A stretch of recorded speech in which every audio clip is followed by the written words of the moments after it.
Greetings, brothers and sisters. I'm Professor Spira, and today we will be talking about fasting. Not just any kind of fasting, but what Arnold Ehret had to say about fasting. I'll be reading some excerpts from Professor Arnold Ehret's Mucusless Diet Healing System, annotated, revised, and edited by Professor Spira. But some of these things that are in the Mucusless Diet Healing System are also in a book called Rational Fasting for Physical, Mental, and Spiritual Rejuvenation. Many of these articles about fasting were written prior to articles about the Mucusless Diet Healing System and appeared in earlier works of Arnold Ehret, such as Kranke Menschken, some of the original German language versions. They've edited over the years by Ehret and Fred Hirsch, and so compiled in Rational Fasting, which has a few other articles, so it's not the exact same material overall. There's additional articles and some other things in this book, but the primary material about fasting is featured in both the Mucusless Diet Healing System as well as Rational Fasting. So let's get started. We will be talking about lesson 18, and this is the first lesson on fasting in the Mucusless Diet Healing System. It is significant for our time of degeneration that fasting, by which I mean living without solid and liquid food, is still a problem as a healing factor for the average man or woman, as well as for the orthodox medical doctor. Even naturopathy required a few decades in its development to take up nature's only universal and omnipotent remedy of healing. It is further significant that fasting is still considered as a, quote, special kind of cure, and due to some truly marvelous results here and there, it has quite recently become a worldwide fad. Some expert nature cure advocates plan out general prescriptions of fasting and how to break a fast regardless of your condition or the cause from which you are a sufferer. On the other hand, fasting is so feared and misrepresented that the average person actually considers you a fool if you miss a few meals when sick, thinking you will starve to death when in reality you are being cured. They fail to understand the difference between fasting and starvation. The medical doctor in general endorses and, in fact, teaches such foolish beliefs regarding nature's only fundamental law of all healing and curing. So, just a few points about that. Most of that I think is fairly clear, but something to grab a hold of is how Ehret says that fasting is the omnipotent remedy or cure for humans, human life, human ailments, and a lot. As always, things that Ehret has to say where he's talking about groups of people, you know, if it's naturopathy or talking about doctors in the medical establishment, even though this was written in the early 1900s. Every word of it is so true today, if not even more true today. Talking about fasting as a fad. What Ehret is going to recommend to us, as you bear with me through these lessons, is an approach to fasting that is not extreme, that is not super rigid. It's not all one thing. Where there's a lot of people out there that like to create these extremely rigid definitions of fasting. Whereas when you study Ehret's work, it seems to be more of a range. There's a range of acceptable levels that could be considered fasting. And not only that, but it's really relative to each person, to each person's body. What is and is not fasting is going to be a bit different. Now, does that mean that we just can say that everything is fasting? Like if that's the case, if it's all relative, then you know, if you're Wiley Brooks and you go eat a Big Mac that's, fasting on Big Macs. There was somebody I met one time that said that he fasted on beer and bread one time in his life because no, not everything is fasting, but there is, once you get into the details, there is a range of different things that we can consider a level of fasting. And ultimately, fasting is an experience. It's not a checklist to say, okay, this is what I did.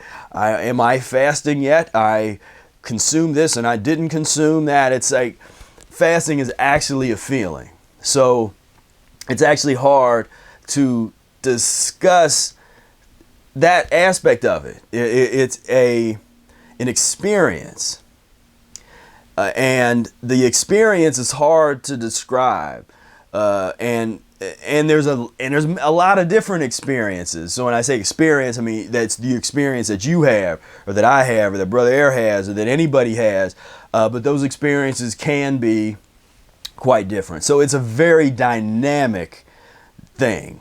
Fasting. It's not just one little, like this, or only water fasting, or only dry, nothing at all, or this or that. It's dynamic, and I think Ehret's approach to it is the most sound in terms of giving you the tools you need to become a master of the process.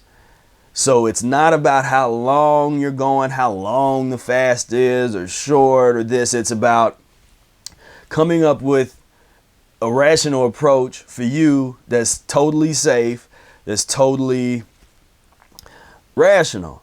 And of course, the disclaimer that all of my videos have: this is not medical advice. This is not anything like this. Don't have nothing to do with that. This has absolutely nothing to do with, curing things. We're not curing. I don't believe in the disease concept, so I'm not trying to cure anything. This is about healing oneself by the ways that nature provided for us. And for those of us that have the bravery to walk down that path, but you also have to have restraint and an understanding. So it's not just about, again, because I see this all the time, it's not just about, I'm going to go fast for forever. I'm never going to eat again, or I'm going to do a 100-day juice fast. I mean, this is not a competition. Please, ladies and gentlemen, do not get caught up in that extremist wing of naturopaths and naturopathy that want to push you. If you're uncomfortable, don't push through that. If you're uncomfortable, if you're scared, if you take a deep breath and do some of the things that Ehret says to do in terms of break your fast. Don't feel guilty about breaking your fast if you feel like you need to break it, because there's always going to be a next time if you do what you're supposed to do. If you practice these things rationally, there will be a next time. But I know that there's some people out there that tell people, well, push through it. Just keep going. Sometimes, and this is where it helps to have somebody to talk to that knows what they're talking about in terms of some kind of guide or a coach or something that can help you through this process, that knows how far is too far to push. So we will talk quite a bit about that throughout as we discuss fasting, but let's continue on. Whatever has been designed and formulated to eliminate the disease matters and designed as natural treatments without having at least some restriction or change in diet or fasting is a fundamental disregard of the truth concerning the cause of disease. Have you ever thought what the lack of appetite means when sick? And those animals have no doctors and no drugstores and no sanitariums and no machinery to heal them. Nature demonstrates and teaches by that example that there is only one disease and that one is caused through eating, and therefore every disease whatsoever it may be named by humans is and can be healed by one remedy only, by doing the direct opposite of the cause, by the compensation of the wrong, that is, reducing the quantity of food or fasting. The reason so many, and especially long fasting cures, have failed and continue to fail is due to the ignorance which still exists regarding what is going on in the body during a fast, and ignorance still existing even in the minds of naturopaths and fasting experts up to the present date, up to 1922 and up to 2017. The same issue persists, and it causes people to become so fearful of fasting, so fearful of going down this path again rationally. And so I want to say right now, for people, you have to understand this. There's a difference between the advice that's recommended and what I personally do. I don't teach people to do what I did. I might talk about things that I've done, or other long-term mucusless diet practitioners such as Brother Ehret or Takora. They may talk about things that they did based on living the lifestyle, having dedicated themselves to practicing the mucusless diet. Innovation will come out of that. And certain people may excel in certain aspects. Some people might become, for whatever reason, physiologically, the diet part is really, let's say easy, but it's easy for them, or they excel at the diet side of it. Other people might really hit a groove with the fasting. The thing with that is you have to know what your strengths and weaknesses are. So if you realize that I'm really good at fasting, but when you go back to eating, you don't have a whole lot of control there, and your eating process is compromised, then that's where you want to focus on that. Okay, what do you have to do to get a better transition going? And vice versa. If you're great at the diet part, but fasting is still a challenge for you, then you want to take a look at that and maybe try to refine your fasting process. So all of this is an art. This is an art form. Fasting is an art form. The transition diet is an art form. And so we can have scientific discussions about it. And I say just because most of the people that really want to push this idea of science they're not scientists, and they haven't really studied the source material of what's coming out in the medical journal. Some have, and I've seen a couple videos of some folks that were starting to get into those discussions, and that's beautiful. But for me, the challenge there is it's like another video I did where I made the analogy of trying to teach music by way of the science of music. So you can get into that. You can teach somebody the physics of the human physiology. Say I play trombone. You can teach somebody the physiology of how do you form your mouth, based on the science, not based on the craft and the actual physical experience of doing it, but based on this is what happens physiologically when you play an instrument. This is what mentally you can do brain scans while somebody's doing music. There's a whole area of cognitive ethnomusicology and cognitive musicology where they study the brain while people are playing music and doing things. So you can do all those studies, and there's nothing wrong with those kind of studies. But my contention is they're not going to teach you how to play music. The majority of musicians have no clue what's going on physiologically. They don't know the physics necessarily behind sound. Some of them study some of those things where they'll study physics. Some of them study metaphysics and get into a whole other theoretical framework, but it's not one of those methods is going to help somebody truly learn how to play music. Similarly, knowing all of the science and being able to just sort of regurgitate all these ideas, but what was your experience? You know, what can you put your experience in layman's terms for us laymen's? Can you what was the experience of fasting like? What was your transition into and out of a fast like? These are the kind of details.